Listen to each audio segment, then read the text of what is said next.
Hello, everybody.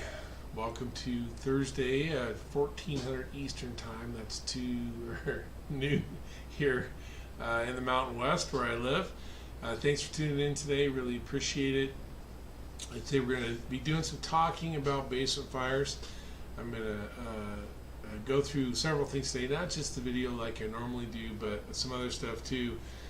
As always, the very first thing I want to do is thank people who post this video. That's Matt Gregoire at Breaking News Photography. He posted on the Sparky WFD site, so those links are in the show notes.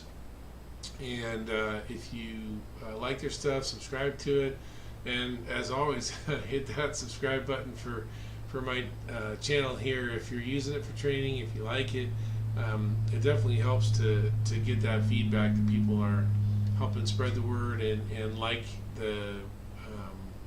my YouTube channel and subscribe to it. So if you hit the thumbs up, if you hit the subscribe button, I really do appreciate that. It gives me that positive feedback to let me know. If you're tuning in live, and I see there's some folks doing that now, you can definitely hit me up on the chat. I got the chat running down here below. You see me looking down there. But if you're tuning in live and you want to do the chat, great. Thanks for doing that.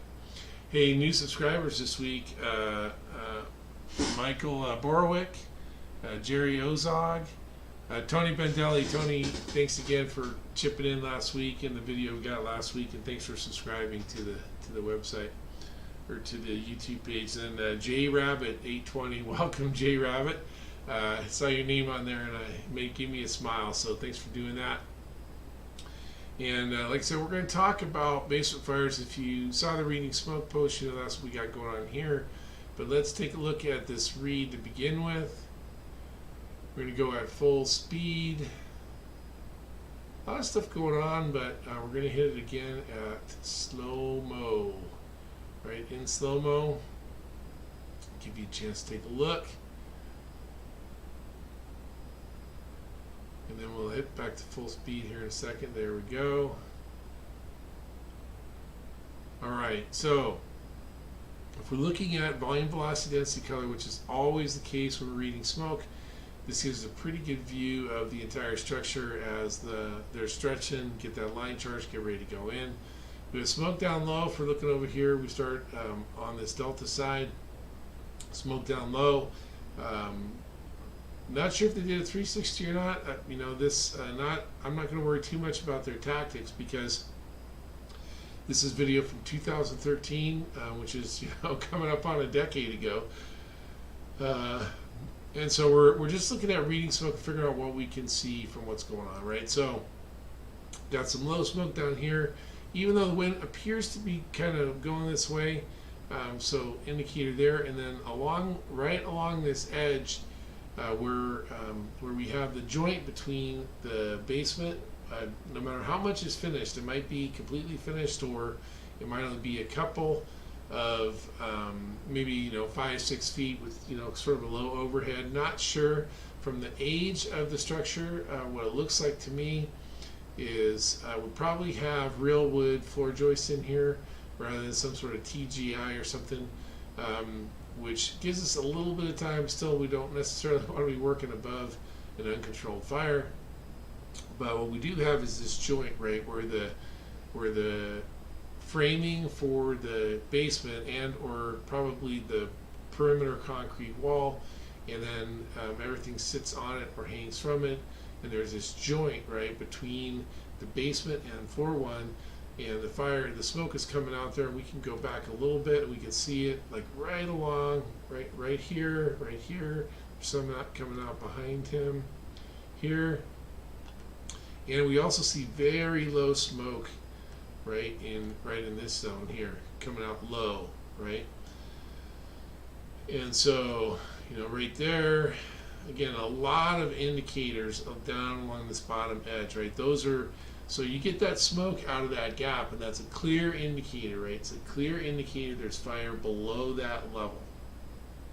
And that would be true, even if we're looking at the joint between floor 1 and floor 2, or floor 2 and floor 3.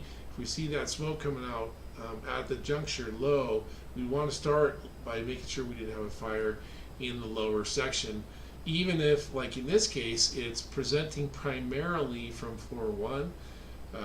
The volume, right? So this volume here is sort of a distractor, right? It's a distractor. It gets all your attention because it's a high volume, turbulent, thick, black smoke, right? I mean, it's really got your attention probably as you're walking up. But what really matters is this from here, right? So sometimes we call this the volume paradox, right? Because you see it and it sort of grabs your attention, and it can take your mind's eye off of the other things that are important. And this is why when we're doing these videos repeatedly, we're always talking about making sure you get a full inventory of the structure, right? Don't just go to the one key piece that you think initially might be the key piece, or to the get your eye on the flame instead of the smoke, but take a significant read of the structure and see what's going on, volume, velocity, density, color, from all these areas, right? Because not only do we have this smoke coming out low here, and we have this significant volume, turbulent, thick black here, we also have smoke showing from the joint between the floor 1 and the attic space, and from up here on the ridge, right?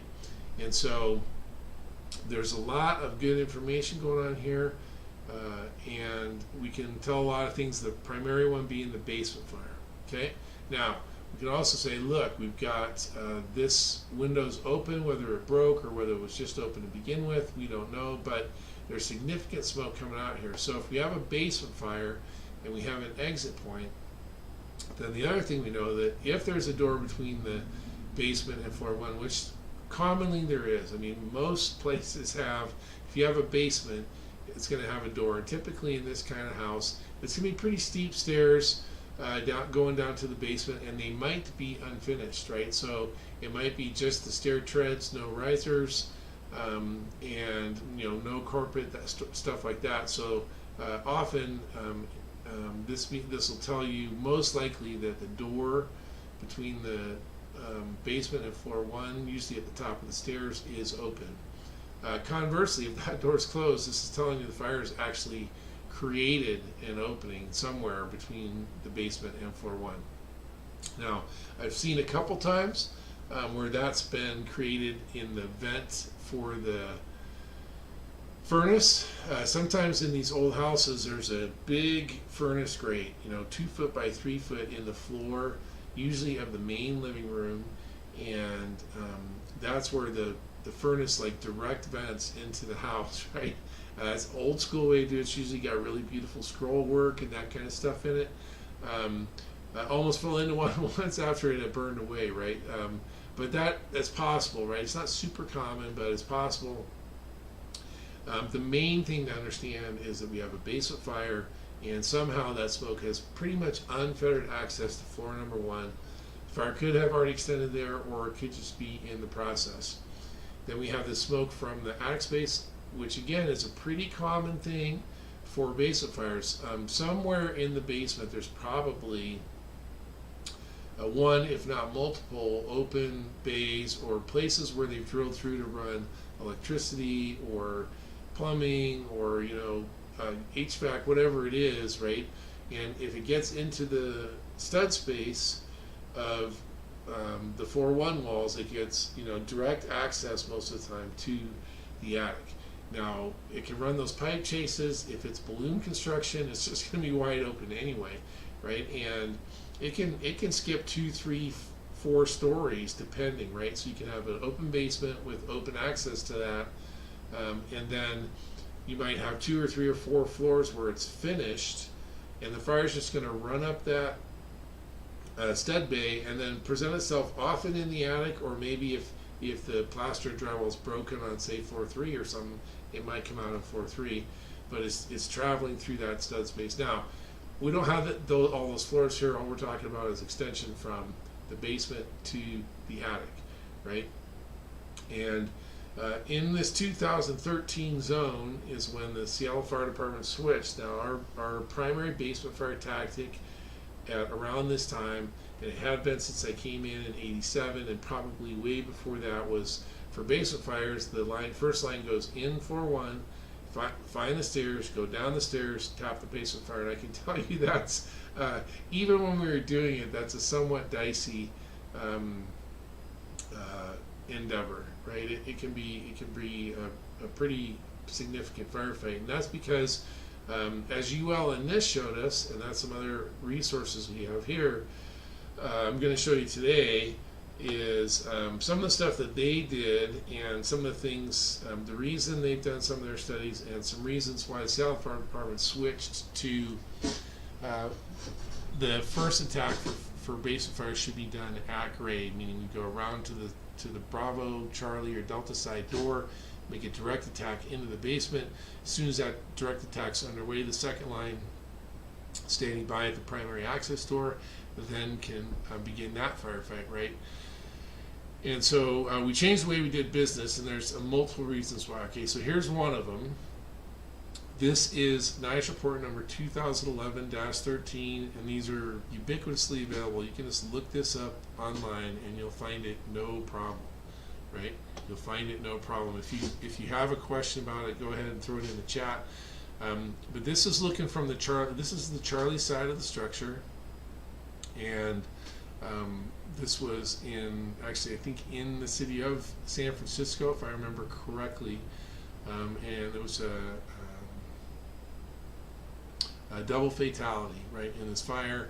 This basement fire from the front side of this house, and I'm not going to go through the whole thing, but the front side of this house is essentially at grade. And so if you live in a hillside city, which San Francisco is, and certainly Seattle is, it's not uncommon for there to be, look at floor one from the street, and then it's 2 stories or 3 stories, or even in this case, right, almost 4 stories counting this area here, right, where it's below grade, below grade, below grade. In fact, the house that I live in, where I'm broadcasting from right now, is the same thing. On one side, it's a 1 story, but if you go to the back, it's got 2 stories, right? That's actually one of the reasons we bought it, is because the back has, we're on a hill, it has a nice view. But that being said, this is, I think, a seminal incident for basement fires, and worthy of your attention. If you haven't heard about it or don't know about it, it's worthy of your attention to read what happened here. And I can tell you personally that this is one of the precipitating events to Seattle changing the way that we fought basement fires, and I believe how they currently do fight basement fires in the city of Seattle. Okay, so some other resources for you. Let's go to this one. We're looking here. This is UL, right? So if you go to UL, you go to their, like, I think, yeah. So you go to here. You click this Fire Safety Academy. You end up here. You click on one of these, and you want to do it. Now you have to join up. It's free, right? It's free to join, and certainly worth the money since it's free. But they have this thing, Understanding and Fighting Basement Fires. It's about 90 minutes. It's self-guided training. They have a bunch of others, and they're all excellent. Right? If you haven't seen this site, if you haven't been here, you're going to spend some time here, because there's a lot of really good information. But for now, let's just I've just picked out one piece of their basement fire stuff, just to give you an idea of the kind of stuff that's in here, right? So this is flow paths within a basement. This scenario, the walkout basement door is initially closed, and the flow path is the same as you would expect in a no-access basement. Once the basement level door is opened, the direction of the flow in the stairway changes from bidirectional exhaust and intake to unidirectional exhaust. The exterior door provides an opening for air intake, providing oxygen to a ventilation-limited fire, which causes the heat release rate to increase dramatically. This is the basic flow path configuration in most of the flow path-related line-of-duty deaths and injuries. All right, so like I said, if you haven't been here, If you haven't checked this stuff out, it's definitely worth your time. They go through, talk about the different types of basements, interior and exterior vents. I mean, it's really if you're wondering basement fires, why does everybody talk about basement fires all the time? Then please go here and look at this. You'll see they also have this Cherry Road fire dynamics. This is something that they have blended into this piece of curriculum. Cherry Road, another terrible basement fire with multiple firefighter fatalities in Washington D.C. Right, so these are our history. These are these people, firefighters, fire officers, paid the price for us to be able to learn these lessons, and they're available for you free for the taking. So thanks to UL and NIST for that. Okay, I'm going to get out of that and get back to what we were doing here with our reading smoke, right? So reading smoke is a process. We practice the process. We get good at the process. We learn, study, try to understand what the smoke is telling us, right? The volume, the velocity, the density, the color. The 4 attributes of smoke, right? If we understand what those tell us by where they're coming from the building, how much velocity, right? What is the density? What is the color? Right? What are those factors telling us? Then we can learn things like from UL and NIST about how basement fires work, and then use those to develop not just our individual strategy and tactics when we arrive at something like this, but use those to develop and influence our department SOPs or your SOGs to reflect the best understanding of modern fire behavior and modern fire attack. And the whole reason to do all that stuff, right, is to meet the mission, right? The mission to save lives and save property. The better you are, the more you understand, the faster you can do these things, not just the faster you can read smoke, but the faster you can stretch lines, the faster you can decide where the first line should be stretched, the faster you can stretch the line, the faster you can force the door, the faster you can mask up. Each of these things has a significant impact on your ability to meet the mission to save lives and serve the citizens of your community, right? Okay, let's go back. I'm just gonna just let it run through one more time, just so we can see what's going on. Do our quick read. Yes, we have a basement fire. Yes, we have a flow path up through floor number 1, in through floor 1 and out through the window, and we have some flow path up to the attic. All of which we would expect. All of which tells us we have a basement fire with potential to, or even the reality of extension to floor 1 already having occurred, right? But certainly the potential is there. And we can see here as they're masking up, man, really significant smoke coming out. Significant, lots of velocity, right? So a lot of energy to get it out of there in those quantities as they're setting up here. As always, join me here every week on Thursday at 1400 Eastern Time for new content. Most of the time I go live, and you're welcome to join me. Hit me up in the chat, or sometimes I post just videos that are pre-recorded because I have other commitments. Be out on the road teaching very, very soon. Looking forward to FDIC, that's up first. Going to Channelview, Texas, going to Buffalo, 2 trips to California this year, and a bunch of other stuff, including Firehouse in Columbus, which is the first time it's going to be there. Looking forward to seeing that city and attending that conference. But you can always join me here for free content. You can always hit me up if you have a video you like, and I really do appreciate you being part of the Reading Smoke Nation. And for Phil Jose and Reading Smoke, I'm out. Thanks for being here.